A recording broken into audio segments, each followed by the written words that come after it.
better game plan, and that really helped me versus some other coaches who work hard, get the job, and then they say, well, what am I going to do with it now? What am I going to how am I going to approach this thing? What style am I going to use? I know the style I'm going to use, and I mean, it's been good for 111 wins. You're also going to be criticized for the style. My first year, they said, hey, these guys are running around crazy. What's going on? But after a while, they saw there was a little bit of a method in the madness. Cleveland State head basketball coach Kevin Mackey, to me as a college student back in the 1980s, it developed into what we know as the CSU Run and Stun Vikings. Let's welcome in Kevin Mackey along with Pat Vuyancih, a person on that 1986 magical team that made it to the Sweet 16.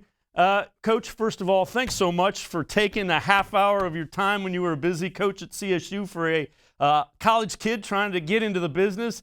Worked out okay, and I think it worked out okay for you. Let's go to that 1986 tournament run that you made. Coach, what was your message to the team? You beat Indiana. First time anybody had ever beaten Bobby Knight in the first round of an NCAA tournament game.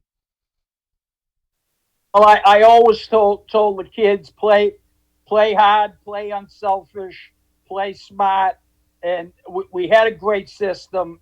That they had great confidence in the system and in themselves, and they were hungry, they were aggressive, and it was a perfect the perfect chemistry for the tournament, and the performance speaks for itself, because when the bright lights come on, there's nowhere to hide, and you're either ready or you're not ready, and obviously we were more than ready. Pat, you were part of that team. What did you guys believe? At what point in time did you guys click in and say, we can do this? Well, I mean, we had a number of big wins that year, including up at DePaul against Rod Strickland and Dallas Comegys, and a team that had 3 first-rounders, and that was really, I think, for our guys, speaking for the players in the team, that's when we really realized that we could beat anybody. They had such talent, and several of our guys, including Mouse McFadden. Mouse was the man in that game. He, Rod Strickland was a New York City guy like Mouse, and Mouse took it very personally to go up there and show him who the better guard was. And so our guys realized we could play with anybody. I think when we beat DePaul at DePaul, I think that was the hump game, if you want to call it that.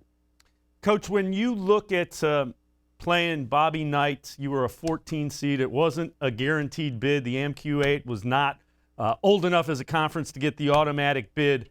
What did you tell your team when you knew it was going to be Bobby Knight and the Indiana Hoosiers that you faced? And in fact, you were the first 14 seed to ever win a tournament game. So let's get that out there. The Vikings, first 14 seed to ever win an NCAA tournament game. What'd you tell your team when it was Indiana and Bobby Knight?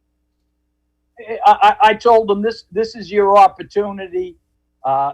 Indiana's on TV every week. They're on national TV. No one's ever heard of us, heard of our players, and we're going to be on the big stage, and let's be ready and do what we know what we could do. And the guys. And the guys were terrific. That right from the start, we jumped on them, and they really struggled to get the ball inbounds. They struggled to get the ball up the court, and the run and stun took its toll. And we knew they couldn't mimic that in their practices. Their assistant coaches, their second team guys, had no clue how to do what we did every single day. Organized chaos. There was a method in the madness, and the results speak for themselves.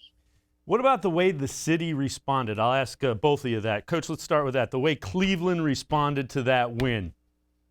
It was incredible. The love that poured out was from everywhere. It came the students, the fans, the media, the administration, everyone fell in love with the Vikings, and they became believers. And that's the thing. I always said it's a belief system. first, X's and O's second, and the players are human beings, and we had some great human beings. So it was a lot of fun, and the guys, you can see how we play, that they love to play that way, and they were meant to play that way, and so everyone got behind it, and the city. It was just fantastic the way they showed their appreciation and their love for the Vikings. Pat, you're a local kid. What did it mean to you to be part of that and to see Northeast Ohio and Cleveland going crazy for Cleveland State? Well, there were two games I went to before I came to Cleveland State. One was when Doc Rivers and Marquette came to play against Frank Edwards and Darren Tillis and Mike Sweeney. That was in my senior year of high school, '82. That was at Public Hall. And that's where I got my first taste of big-time college basketball. And then I attended the Michigan State-Cleveland State game when in Coach Mackey's coach is either your first or second year, and they had Scott Skiles, Jay Vincent, and they were one of the top teams in the Big Ten. And that's when I realized, wow, this is something I'd love to be a part of, because I could see where it was going. I was in the stands, just, nobody really knew me. I was playing in some men's leagues, and I made a determination I wanted to try to be a part of that. So I knew Coach was bringing big-time basketball to Cleveland when I saw them play Michigan State at Public Hall. Let's fast forward. So you lose a tough one in the Sweet 16 to David Robinson, perhaps one of the best college basketball players of that legend. You lose by a point to Navy. Coach, what went through your mind? What did you tell the team? You don't have not many people could match up against David Robinson. No, we gave them, obviously we gave them everything they could handle, and I thought kind of a controversial play at the end, and I told them, I said, I gotta be honest with you.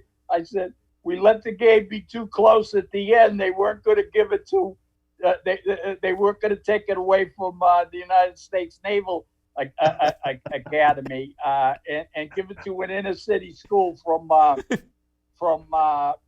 Cleveland. But fellas, what you've accomplished this year is fantastic.